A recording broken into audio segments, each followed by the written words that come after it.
During today's questions in Parliament following the fallout from the claims made against news anchor Huw Edwards, a dig was aimed at former Top Gear presenter Jeremy Clarkson. Today BBC Director General Tim Davie appeared before a House of Lords committee, where he said a review of how the BBC handled complaints made against Huw Edwards is taking place. During the committee session, Lord Young took Davie to task over the various salaries of stars under the BBC's employ, and made a dig at former BBC presenter Jeremy Clarkson. He claimed the BBC pays large salaries for talent, using Match of the Day presenter Gary Lineker as an example. The BBC's annual report, which was published just last week, showed Lineker had been paid £1.35 million in the last financial year.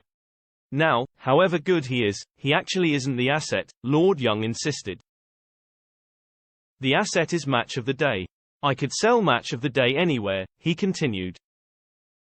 After naming Lineker, Lord Young took aim at Clarkson following his controversial departure from the BBC.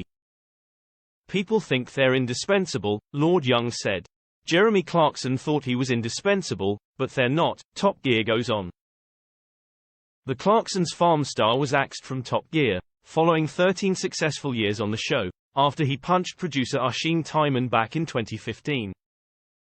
Lord Young continued, when you're being scrutinized, it's really time you took a long hard look at paying such extraordinary rates, when there is extraordinary talent out there who would do it for a much lower cost. Davie then replied, I think overall we've done a good job bringing talent pay down, putting pressure on talent and senior pay. I actually don't agree that anyone can do this. I think broadcasters, someone who has played for England, is of immense value to us. Some of the BBC's highest paid stars also include Zoe Ball, Alan Shearer, Fiona Bruce and Greg James. Davie has said today that investigations into Edwards could take months.